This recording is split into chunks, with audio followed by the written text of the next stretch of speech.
Innal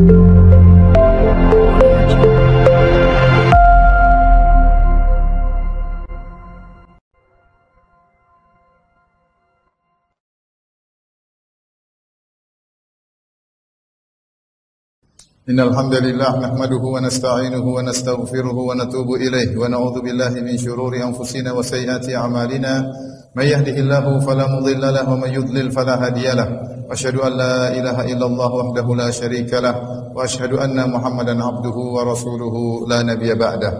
Ya ayyuhalladzina amanu taqullaha haqqa tuqatih wa la tamutunna illa wa antum muslimun. Fa inna asdaqal hadithi kitabullah wa khairal huda huda Muhammadin sallallahu alaihi wasallam wa syarrul umuri muhdatsatuha wa kullu muhdatsatin bid'ah wa kullu bid'atin dhalalah wa kullu dhalalatin finnar.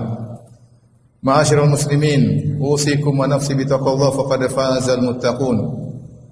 Rasulullah sallallahu alaihi wasallam pernah mengabarkan tentang orang yang salat tetapi pahala salatnya tercuri. Rasulullah SAW bersabda ketika ditanya oleh Aisyah radhiyallahu taala anha, "Sa'altu Rasulullah sallallahu alaihi wasallam an iltifati fi salat." Aku bertanya kepada Nabi sallallahu alaihi wasallam tentang orang yang menoleh ketika salat. Kata Nabi sallallahu alaihi wasallam, "Huwa ikhtilasun yakhtalisuhu syaitan min salatil abdi." Itu adalah curian dengan cepat atau copet yang dilakukan oleh syaitan dari pahala salat seorang hamba. Nabi mengabarkan bahwasanya pahala salat seorang dicopet oleh setan dengan cepat. Ikhtilas itu mengambil dengan cepat. Kemudian Rasulullah SAW juga pernah mengabarkan bahwasanya pencurian tersebut terkadang terjadi dari diri sendiri, faktor internal. Kata Nabi SAW, "Aswa'un nasi sariqatan alladhi yasriqu salatahu." Orang yang paling buruk, pencuri yang paling buruk adalah yang mencuri salatnya. Qalu, "Kaifa yasriqu salatahu?" Para sahabat bertanya, "Ya Rasulullah, bagaimana dia mencuri salatnya?" Kata Nabi SAW, "La yutimmu ruku'aha wa la sujudaha." Dia salat namun dia tidak menyempurnakan rukuknya dan dia tidak menyempurnakan sujudnya. Yaitu dia salat dengan cepat, tidak tumaninah sehingga pahala salatnya tercuri. Para ulama menyebutkan demikian pula ibadah-ibadah yang lain ada pencurian. Di antaranya pencurian yang terjadi pada puasa seorang hamba. Seorang hamba ketika berpuasa, maka hendaknya dia beradab. Bukan hanya sekedar menahan lapar, menahan dahaga, menahan syahwat. Tapi dia harus beradab ketika dalam ibadah puasanya. Nabi SAW bersabda, "Idza kana yaumu siyami ahadikum fala yarfuth wa la yaskhab wa la yajhal wa fi riwayah wa la yujadil." Jika salah seorang dari kalian sedang berpuasa, maka janganlah berkata-kata kotor, janganlah teriak-teriak, janganlah melakukan perbuatan-perbuatan orang jahil dalam riwayat, dan jangan berdebat, jangan berjidal. Wa in sabbahu ahadun aw qatalahu. Kalau ada orang mencaci maki dia atau mengajaknya berantem, falyaqul inni mru'un shaim, katakanlah aku sedang berpuasa. Yaitu dia jaga puasanya jangan sampai pahalanya tercuri dan dia tidak menggubris gangguan orang terhadap puasanya. Karenanya Jabir bin Abdullah radhiyallahu ta'ala anhu pernah berkata, "Idza sumta falyasum sam'uka wa basaruka wa lisanuk." Jika kau berpuasa, maka berpuasalah pula pandanganmu, pendengaranmu dan juga lisanmu. Kemudian beliau berkata juga, "Wala taj'al yauma siyamika wa yauma fitrika sawa'an." Dan jangan kau jadikan hari puasamu seperti hari tidak berpuasa, sama saja. Inilah adab dalam berpuasa. Jika seorang ingin pahala puasanya sempurna, maka dia berusaha menghindarkan pahala puasanya tercuri atau dicuri, maka dia beradab dalam puasanya. Di antara hal-hal yang bisa menjadikan pahala puasa kita tercuri adalah seorang berpuasa namun menganggap puasa tersebut hanya sekedar rutinitas tahunan, tidak disertai dengan keimanan dan ihtisaban. Padahal kalau orang ingin pahalanya sempurna, hendaknya dia berpuasa dengan iman dan ihtisab.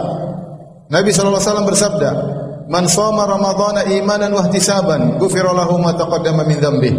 Barang siapa yang berpuasa dengan penuh keimanan, itu yakin bahwasanya ini diwajibkan oleh Allah. Yakin bahwasanya Rabbul Alamin yang mewajibkan, pencipta kita yang mewajibkan puasa ini.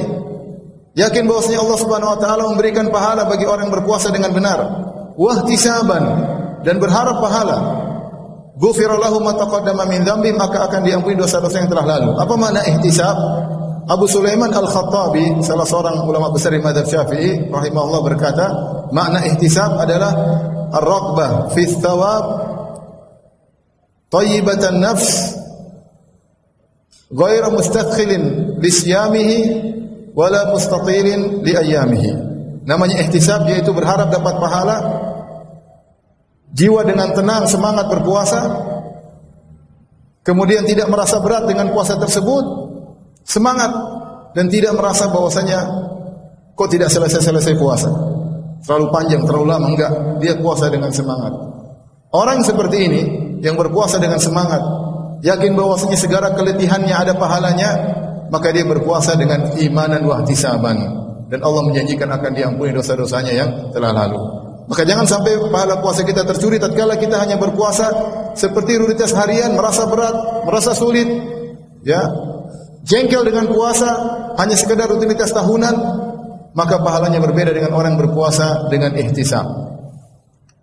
Kemudian di antara hal yang bisa mencuri pahala puasa kita adalah perbuatan-perbuatan maksiat. Rasulullah SAW mengingatkan dalam hadis qudsi, Allah berfirman, "Man lam yada' qaula zur wal jahla wal amala bihi, falaysa lillahi hajatun fi ayyada ta'amahu wa syarabahu." Barang siapa yang ketika berpuasa tidak meninggalkan perkataan dusta, tidak meninggalkan kemaksiatan, maka Allah tidak butuh dengan laparnya dan dahaganya. Dia puasa, namun pahalanya habis, tercuri.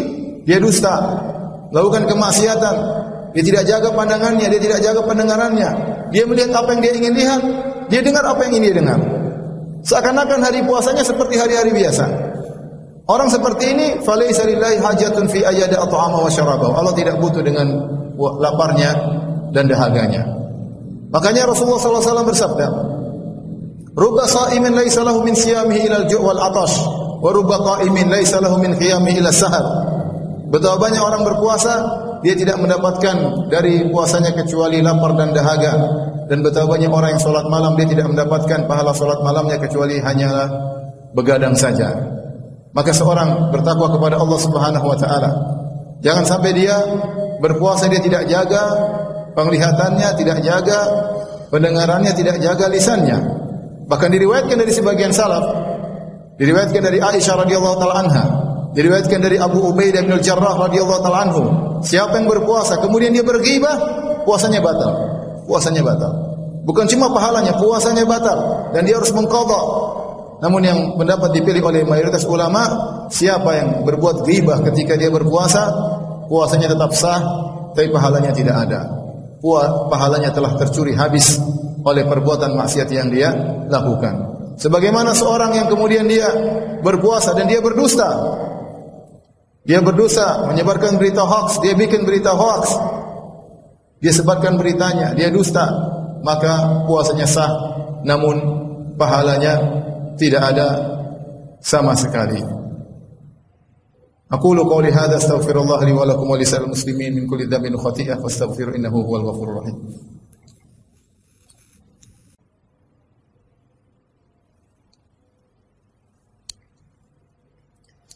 Alhamdulillahi ala ihsani wa syukru lahu ala taufiqihi wa amtinanihi wa asyhadu an la ilaha illallah wahdahu la syarika lahu ta'ziman li sya'nihi wa asyhadu anna Muhammadan abduhu wa rasuluhu da'ila ridwanihi. Allahumma salli alaihi wa ala alihi wa ashabihi wa ikhwanihi. Ma'asyiral muslimin rahimakumullah. Sungguh di antara pencuri yang paling berbahaya, yang mencuri pahala puasa kita adalah internet dan medsos. Seorang waspada dengan gadget yang dia bawa kemana-mana. Sungguhnya jika orang tidak waspada, maka dia akan melihat banyak aurat yang terbuka. Padahal Allah Subhanahu wa taala telah berfirman, "Qul lil mu'minina yaghuddu min absarihim wa yahfadhu furujahum."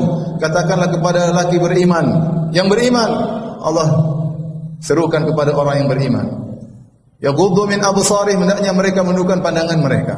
Karena saking terbiasa di antara kita melihat aurat wanita terbuka, pembawa acara yang tidak memakai jilbab, iklan-iklan yang terlihat aurat wanita, sampai saking seringnya kita pun tidak istighfar ketika melakukannya. Kita Gambar-gambar, foto-foto, video-video lewat di hadapan mata kita tanpa lisan kita mengucapkan astagfirullah sama sekali. Seakan-akan itu bukan dosa. Terlebih lagi di bulan Ramadan, kita tidak beristighfar. Pahala puasa kita dicuri dan dicuri.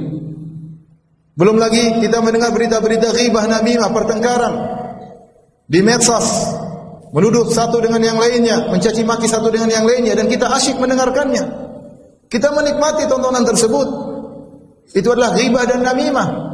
Dan para ulama mengatakan bahwasanya orang yang melakukan ghibah hukumnya sama dengan orang yang mendengarkan ghibah dan menikmatinya. Sama-sama mendapatkan dosa. Maka seorang waspada. Jangan sampai lapar dan dahaganya pergi begitu saja sia-sia tanpa ada manfaatnya. Sungguhnya ibadah puasa sangat besar. Saking besarnya sampai Nabi SAW mengatakan dalam hadits qudsi, Allah berkata, "Kullu amali ibni Adam lahu illa siyam." Sungguhnya amalan anak Adam adalah untuk dia kecuali puasa. Fa innahu li, puasa adalah untukku. Yad'u ta'amahu wa syarabahu wa syahwatahu min ajli. Dia telah meninggalkan makanannya, minumannya dan syahwatnya karena aku. Kenapa Allah mengatakan fa innahu li, sungguhnya puasa adalah untukku, wa ana ajzi bih, dan aku akan beri balasannya. Al-Hafidz Ibnu Hajar rahimahullah menyebutkan 8 pendapat dalam Fathul Bari. Di antaranya 2 pendapat yang menarik. Beliau berkata, karena pahala puasa sangat besar, tanpa batas. Sebagaimana Allah berfirman, "Innama yuwaffas sabiruna ajrahum bighairi hisab." Sungguhnya orang-orang yang sabar pahalanya dipenuhi tanpa ada batasan. Dan orang yang berpuasa terkumpul padanya 3 kesabaran. Sabar itu ada 3. Sabar menjalankan ketaatan, sabar meninggalkan kemaksiatan, dan sabar menjalani penderitaan. Dan dalam puasa, orang berpuasa menjalani 3 kesabaran ini. Dia sabar dalam jalan ketaatan. Di tengah-tengah puasanya tetap sholat 5 waktu. Di tengah-tengah puasanya tetap baca Quran. Di tengah-tengah puasanya tetap berbakti kepada orang tua. Menjalankan banyak ketaatan dalam kondisi mungkin tubuhnya lemah. Dan dia bersabar meninggalkan kemaksiatan. Dia bisa melihat apa saja yang dia lihat. Dia bisa mendengar apa yang dia bisa dengar. Banyak kelezatan, banyak kenikmatan melalui penglihatan dan pendengaran, tapi dia tinggalkan, dia tidak mau. Kemudian dia juga sabar atas penderitaan. Lapar dan dahaga adalah bentuk penderitaan, dan dia sabar akan hal tersebut. Maka orang berpuasa pahalanya tanpa batas. Makanya Allah mengkhususkan pahala untuknya. Di antara tafsiran juga, kenapa Allah mengkhususkan pahala untuk puasa, karena puasa adalah ibadah yang paling ikhlas, terutama puasa sunnah. Kalau ibadah-ibadah yang lain, orang bisa lihat, seorang sholat ada gerakannya, seorang sedekah ada gerakannya, seorang haji atau umroh akan terlihat dia memakai kain ihram. Tapi orang berpuasa, orang tidak tahu, kecuali dia ceritakan. Kalau dia tidak ceritakan, maka tidak ada yang tahu, dan semakin ibadah tidak ada yang tahu, semakin dicintai oleh Allah Subhanahu wa taala. Maka puasa sangat dicintai oleh Allah Subhanahu wa taala. Karenanya ma'asyiral muslimin, waspada jangan sampai pahala puasa kita tercuri. Hati-hati menggunakan medsos. Mulai latih diri kita sejak sekarang. Kalau kita lihat perempuan tidak menutup auratnya, jangan ragu-ragu untuk ucapkan astagfirullah. Rabbi ghfirli wa atubu ilaik. Jangan ragu-ragu. Ketika di medsos, ketika di jalan, jangan segan-segan mengucapkan astagfirullah agar kita terbiasa minta ampun kepada Allah. Terlalu banyak dosa-dosa yang kita lupa dengan dosa-dosa tersebut. Terlalu banyak dosa-dosa yang kita lupa untuk mohon ampun darinya. Innallaha malaikatahu yusalluna 'alan nabi ya ayyuhalladzina amanu sallu 'alaihi wa sallimu taslima. Allahumma salli 'ala Muhammad wa 'ala ali Muhammad kama shallaita 'ala Ibrahim wa 'ala ali Ibrahim innaka Hamidum Majid wa barik 'ala Muhammad wa 'ala ali Muhammad kama barakta 'ala Ibrahim wa 'ala ali Ibrahim innaka Hamidum Majid. Allahumma ighfiril muslimina wal muslimat wal mu'minina wal mu'minat al ahya'i minhum wal amwat innaka sami'un qaribun mujibud da'wat wa ya qadiyal hajat. Allahumma taqabbal minna siyamana, Allahumma taqabbal minna siyamana wa ruku'ana wa sujudana wa tilawatana. Allahumma taqabbal minna innaka antas sami'ul alim wa tub 'alaina innaka antat tawwabur rahim. Rabbana zalamna anfusana wa illam taghfir lana wa tarhamna lanakunanna minal khasirin. Rabbana atina fid dunya hasanah wa fil akhirati hasanah wa qina adzabannar. Wa aqimus salat.